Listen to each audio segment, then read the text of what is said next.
Shalom Bapak Ibu Saudara sekalian, senang sekali bertemu dengan Anda pada program Zoom hari ini. Saya akan terus membahas akan Injil Matius pasal yang pertama. Hari ini kita akan fokus ke ayat yang ke-19. Matius pasal pertama ayat 19. My brothers and sisters in Christ, I'm so glad that today we can meet again in the Zoom program. And today I want to discuss the word of God from Matthew chapter 1 verse 19. Matthew chapter 1 verse 19. Okay, and I show you the PowerPoint here. Matthew chapter 1 verse 19, Matius 1:19 berkata, dan Yusuf adalah seorang suami yang baik dan benar, dan dia tidak ingin mencemarkan nama istrinya di depan umum, dan dia ingin menceraikan istrinya secara diam-diam. Ini adalah bukti dari kebaikan Yusuf. Jadi tema khotbah saya hari ini adalah Yusuf seorang pria yang baik. Yusuf adalah seorang pria yang baik. Pengertian baik di sini tentu beragam, tapi izinkan saya untuk membahas baik di sini adalah seorang yang tidak memiliki akan kesalahan atau dosa atau catatan kriminal yang tertulis di dalam Alkitab. Jadi ada banyak sekali tokoh-tokoh di Alkitab, itu orang-orang yang besar, orang-orang yang dipakai Tuhan luar biasa, orang-orang yang sungguh dikasihi Tuhan, tetapi saya tidak menganggap mereka sebagai orang baik bila ada catatan-catatan kesalahan, terlebih ada catatan dosa-dosa yang pernah dia lakukan dalam hidupnya. Jadi saya akan memberikan filter bahwa orang-orang yang baik di sini adalah orang-orang yang tidak mempunyai catatan kesalahan, catatan dosa sepanjang hidupnya. Inilah yang disebut dengan seorang yang baik. Maka saya temukan ada beberapa pria yang kategori pria yang baik. Pertama adalah Yusuf. Yusuf di sini adalah Perdana Menteri atau orang kedua dari Mesir, ya. Jadi Yusuf yang mana? Yusuf anak Yakub, anak Israel, yang kemudian menjadi Perdana Menteri di Israel. Saya sebut Yusuf ini adalah seorang yang baik karena Yusuf tidak pernah menyalahi Tuhan, tidak pernah dia berkata, Tuhan, kenapa semua bencana ini terjadi, dan ini sepertinya tidak pernah selesai, dan kenapa engkau biarkan hal ini terjadi. Jadi Yusuf tidak pernah mengeluh, dia tidak pernah menyalahkan Tuhan untuk segala bencana yang terjadi dalam hidupnya. Dia seorang yang baik karena dia tidak pernah menyalahkan Tuhannya sepanjang hidupnya. Yang kedua, Yusuf dikategorikan seorang yang baik karena dia tidak pernah menaruh dendam. Walaupun banyak kesalahan yang begitu menyakitkan, yang begitu melukai perasaannya, dia tidak pernah dendam, dan apalagi ada rencana untuk membalas dendam. Walaupun dia mempunyai banyak kesempatan, Yusuf memiliki banyak kesempatan untuk melakukan balas dendam kepada saudara-saudaranya yang sudah berbuat begitu amat jahat dan melakukan kriminal yang besar kepada dirinya. Dia punya ada sedikit banyak dua kesempatan besar untuk melukai, apalagi untuk mencelakakan, membunuh saudara-saudaranya yang jahat itu, tapi dia tidak pernah melakukan pembalasan dendam itu karena dia tidak menaruh dendam kepada saudara-saudaranya. Ini disebut baik. Seorang baik adalah seorang yang tidak menaruh dendam, apalagi menuntut pembalasan, walaupun dia punya banyak kesempatan. Yusuf saya kategorikan sebagai seorang yang baik, karena dia percaya walaupun saudara-saudara yang punya banyak niat yang jahat kepadanya, justru Allah memakai niat-niat yang jahat itu untuk maksud Tuhan yang sempurna. Bahkan untuk menyelamatkan sebuah bangsa, menyelamatkan banyak orang. Perjalanan hidupnya penuh lika-liku. Bayangkan dari seorang yang sangat dikasih ayahnya, tanda-tandanya mungkin saya kategorikan C, yes, atau tiba-tiba dia turun menjadi do, ya, karena dia harus masuk ke sumur. Dari sumur dia diangkat, dijual di Mesir dan menjadi pegawai di rumah Potifar. Dia mungkin naik agak bagus, tangga nadanya menjadi mungkin Sol, ya, dari C ke do naik lagi ke sol, kemudian dijebloskan lagi ke penjara, mungkin dia turun ke do yang paling rendah, dan dari penjara itu Tuhan naikkan dia paling tinggi dalam posisi sebagai Perdana Menteri. Jadi Tuhan memakai dengan segala penderitaan yang ada justru menaikkan Yusuf ke tempat yang paling tinggi. Yusuf dikategorikan orang baik, dia tidak pernah menyalahi Allah, tidak pernah menuntut balas, menaruh dendam, dan Yusuf percaya semua hal yang jahat terjadi padanya, Tuhan mampu mengubahkan untuk menjadi kebaikan dan bahkan menyelamatkan suatu bangsa. Inilah hati yang baik. Hati yang baik adalah hati yang mengampuni. Kebaikan Yusuf saya sebut dengan satu kata, hati yang mengampuni. Dia punya hati yang begitu besar untuk mengampuni kesalahan orang. Orang kedua saya temukan dia adalah Boaz. Boaz saya kategorikan sebagai seorang pria yang baik. Karena Boaz yang pertama, dia punya satu sifat yang unik, sifat yang indah, yang walaupun kelihatannya kecil, tapi sangat besar akan dampaknya. Yaitu dia suka memberi salam. Dia suka memberikan shalom, memberkati orang, sehingga mungkin orang yang tadinya sudah lemah, dapat energi positif dari salam yang diberikan oleh Boaz, dan dampaknya dia pun diberkati dari salamnya itu oleh orang-orang yang menyambut salamnya itu. Ini perbuatan yang baik, walaupun terkadang waktu kita memberi salam kepada orang lain kok sepertinya air susu dibalas air tuba, tapi itu tidak banyak ya. Jadi kebanyakan kalau memberikan hal yang positif, kita akan menerima apa yang kita tanam, apa yang kita tabur, suatu saat kita akan terima. Dia suka memberi salam. Dan hal yang kedua, perbuatan baik dari Boaz adalah dia suka untuk memberikan perhatian, memberikan pertolongan yang penuh, dan perlindungan kepada orang yang memerlukan. Dia sangat peduli, dia sangat memperhatikan siapakah orang yang susah, dia punya hati untuk menolong orang yang susah. Dan kalau dia menolong orang yang susah, dia tidak pernah berhenti sampai orang yang ditolong itu sudah naik posisinya dari orang susah menjadi lebih baik. Dia tidak akan pernah berhenti sampai dia menyelesaikan tugasnya, memberikan pertolongan besar kepada orang yang sangat membutuhkan. Kita lihat itu dalam Rut pasal 4 ayat 1 sampai 11.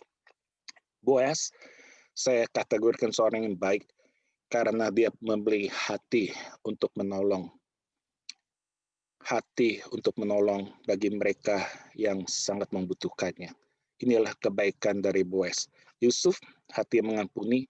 Boaz, hati yang menolong. Dan yang ketiga, Nehemia. Nehemia adalah seorang juru minum raja. Dia pun saya kategorikan seorang yang baik. Tidak ada catatan kriminal, tidak ada dosa kesalahan sepanjang hidupnya. Dan dia dikategorikan baik karena Nehemia punya hati yang penuh untuk berdoa, memohon pengampunan atas kesalahan dirinya, kesalahan orang-orang lain, dan kesalahan bangsanya. Dia adalah seorang pendoa syafaat, memohon belas kasihan, pengampunan Tuhan, dan pemulihan bagi bangsanya yang saat itu sedang hancur karena tembok-temboknya sudah runtuh. Dia punya hati untuk menaikkan doa syafaat bagi orang yang sangat membutuhkannya. Inilah hati yang baik dari Nehemia. Dia seorang pendoa syafaat yang luar biasa. Selain itu, Nehemia adalah seorang yang sangat berkorban. Dia korbankan posisinya yang baik sebagai juru minum raja. Dia korbankan posisinya dengan segala kemewahannya, kekayaannya, dan kehidupannya untuk meninggalkan semuanya demi untuk bangsanya, membangun tembok, memulihkan citra diri dari bangsanya. Dia korbankan semuanya demi untuk bangsanya. Inilah kebaikan Nehemia. Sehingga apakah kebaikan dari Nehemia?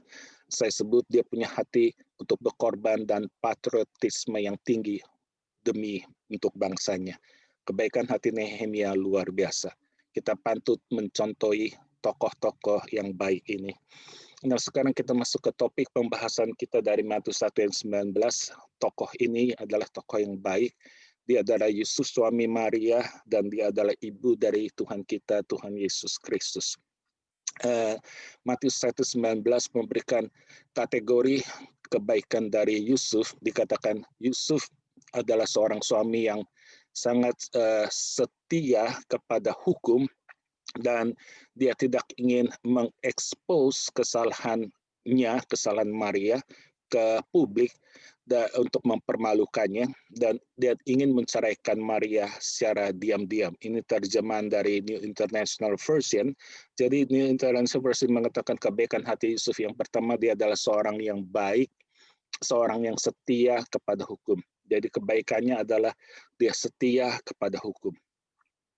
Seorang yang setia kepada hukum adalah seorang yang baik, karena dia tidak akan menyimpang sepanjang hidupnya. Dia mentaati seluruh hukum Allah, terlebih 10 perintah Tuhan. Dia tidak akan menyeleweng dari 10 perintah Tuhan itu. Dan dalam terjemahan Amplified berkata dia adalah seorang yang baik dan seorang adil dan benar. Yusuf itu seorang yang adil dan benar. Jadi orang yang setia kepada hukum dikatakan adalah seorang yang baik dan benar dalam terjemahan Amplified. Baik dan benar. Ini hal yang indah sekali, seorang yang baik, seorang yang benar. Alkitab mengatakan bahwa Tuhan Allah mengasihi orang yang baik dan benar. Di dalam Amsal 21 ayat yang ketiga berkata, melakukan kebaikan dan kebenaran itu hal yang berkenan di hadapan Tuhan, melebihi segala korban-korban yang ada. Kebaikan dan kebenaran itu adalah sesuatu yang diterima oleh Tuhan, dan itu melebihi segala korban-korban yang ada. Dalam Mazmur 89 ayat 14 berkata bahwa kebaikan dan kebenaran adalah fondasi dari taktanya Tuhan. Fondasi dari taktanya Tuhan. Kasih dan kesetiaan senantiasa menyertai engkau. Jadi bagaimanakah seorang bisa menjadi setia kepada hukum? Maka kunci untuk menjadi setia dari hukum, Zefanya 3 ayat 5 berkata bahwa Tuhan itu adil di tengah-tengahnya. Dia tidak berbuat kelaliman. Pagi demi pagi yang memberi hukumnya itu tidak pernah ketinggalan pada waktu fajar. Tetapi orang lain tidak kenal malu. Jadi bagaimana seorang bisa setia, bisa baik seperti Yusuf itu? Kuncinya hanya satu. Dia harus dekat dengan Tuhan, karena Tuhanlah sumber dari kebaikan itu. Tuhanlah yang menjadi sandaran seorang bisa berbuat baik. Berarti seorang yang bersekutu erat dengan Tuhan, dia pasti akan faithful to the law. Dia akan melakukan dengan setia akan firman Tuhan, akan hukum-hukumnya, karena dia senantiasa dekat dengan Tuhan. Dan Tuhan akan memberikan hukumnya pada waktu fajar. Dia memberi hukumnya itu tidak pernah ketinggalan pada waktu fajar. Kemudian yang kedua, apakah kebaikan dari Yusuf? Ya, kebaikan dari Yusuf yang kedua adalah dia tidak ingin untuk mengekspos akan kesalahan Maria di depan umum. Dia tidak ingin mengekspos akan kesalahan Maria untuk dipermalukan. Ini kebaikan yang kedua. Jadi kalau kebaikan yang pertama, Yusuf itu seorang yang setia kepada hukum. Kebaikan yang kedua adalah dia tidak ingin mengekspos kesalahan istrinya di muka umum. Kita bisa bayangkan kondisi Maria saat itu, kondisi Yusuf saat itu sangat terluka oleh Maria. Yusuf sangat terluka perasaannya karena dia merasa dia sudah ditipu dan dikhianati oleh Maria. Bayangkan mungkin satu dia bisa nyanyikan pujian, nyanyikan sebuah lagu, di depan mata engkau gadisku yang paling setia, di depan mata engkau gadisku yang amat mulia, tapi tak terbayangkan akan terjadi seperti ini, hilang permataku, hilang harapanku. Jadi dia merasa sangat ditipu, dikhianati oleh Maria. Kelihatannya engkau baik-baik, ternyata engkau menikam aku dari belakang. Dan dia merasakan akan masa depannya hancur saat itu. Tidak ada lagi yang bisa diharapkan. Bagaimana mungkin seorang yang dia percaya, seorang yang dia kasihi, seorang yang dia sangat lindungi, seorang yang dia hormati, tiba-tiba kok bisa hamil tanpa sepengetahuan dia. Dan itu menyebabkan dia kehilangan rasa percaya diri. Apa kekurangan saya? Apa salah saya sampai Maria bisa menyeleweng dan lebih menyukai pria lain selain dirinya. Hati Yusuf saat itu sangat terluka karena Maria sudah mengandung bukan dari dirinya. Dan dalam kondisi seperti itu, Yusuf sesungguhnya punya hak untuk melakukan ini. Kalau kita lihat di dalam Ulangan 24 yang pertama, apabila seorang mengambil seorang perempuan dan menjadi suaminya, dan jika kemudian ia tidak menyukai lagi perempuan itu sebab didapat yang tidak senonoh padanya, lalu ia menulis surat cerai dan menyerahkannya ke tangan perempuan itu, sesudah itu ia menyuruh dia pergi dari rumahnya. Ini hukum. Dan kita tahu Yusuf seorang yang taat pada hukum, dan dia punya hak untuk melakukan hal itu. Dan dia berhak untuk berikan surat cerai dan mengusir Maria untuk segera pisah dari dirinya. Tetapi Yusuf tidak pernah melakukan hal itu karena cintanya kepada Tuhan, cintanya kepada Maria lebih kuat, lebih dari rasa amarahnya. Cintanya kepada Tuhan dan kepada Maria melebihi segala kemarahan sakit hatinya. Dan ada satu cuplikan quote yang saya mau ambil dari H.G. Wells, berkata, "Let your love be stronger than your hate or anger. Learn the wisdom of compromise, for it is better to bend a little than to break.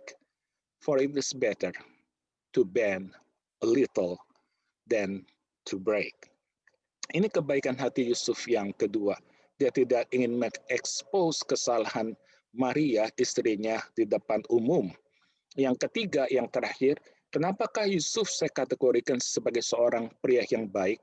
Karena Yusuf ingin menceraikan istrinya diam-diam, secara diam-diam. Ini kok aneh? Kalau baik, kenapa masih mau menceraikan istrinya? Ini bukan pria yang baik, bukan? Pria yang baik tidak akan menceraikan istrinya. Dan kalau kita tahu dalam mengambil keputusan ini, Yusuf dengan hati yang sedih, hati yang berat, dia ingin menceraikan suaminya, Maria istrinya. Untuk apa? Untuk melindungi nama baik Maria sebelum nama itu tercemar. Yusuf melakukan hal ini dengan tujuan untuk melindungi nama baik Maria.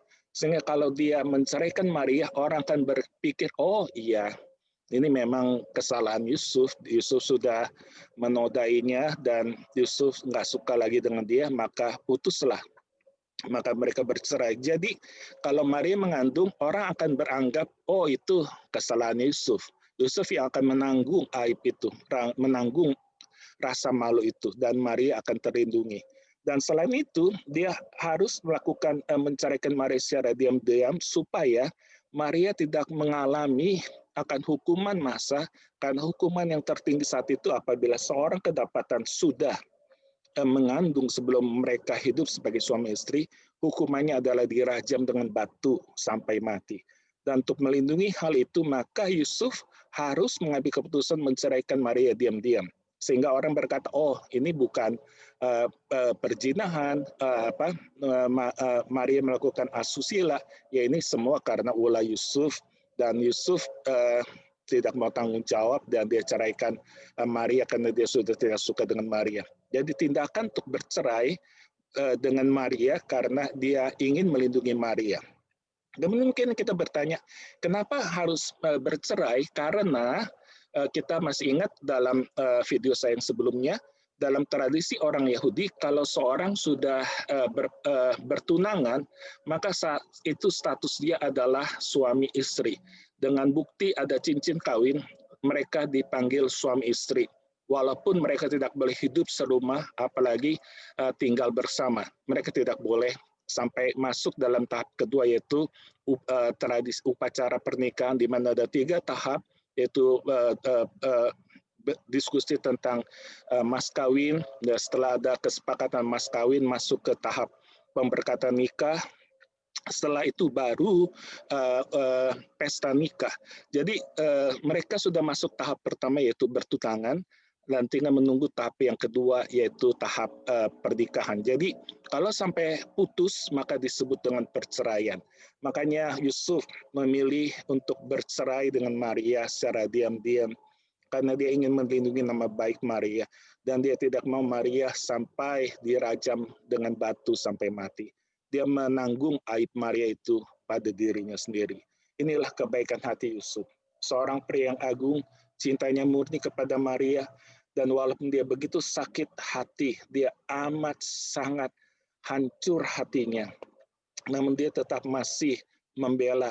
Dia ingin tetap melindungi Maria, walaupun dia harus mengalami musibah yang mengerikan, yang menyayat hati ini. Inilah bukti Yusuf dikategorikan seorang pria yang baik. Bagaimana dengan Anda terhadap pasangan Anda terhadap keluarga Anda? Sudahkah kita berbuat baik dan mencontoh akan teladan dari Yusuf ini? Tuhan memberkati. Mari kita berdoa. Bapa di surga, berkati akan diri kami masing-masing, supaya kami boleh mempelajari teladan Yusuf menjadi seorang pria yang baik, suami yang baik, menjadi ayah yang baik, menjadi pemimpin yang baik buat orang-orang yang ada di sekitar kami, sehingga nama Tuhan dipuji dimuliakan. Tuhan berkati teladan Yusuf, boleh kiranya terus memacu kami untuk belajar lebih baik, lebih setia, lebih adil dan benar kepada firman-Mu, kepada pasangan, kepada keluarga, kepada orang-orang yang kami pimpin. Demi nama Tuhan Yesus, kami sudah berdoa. Amin.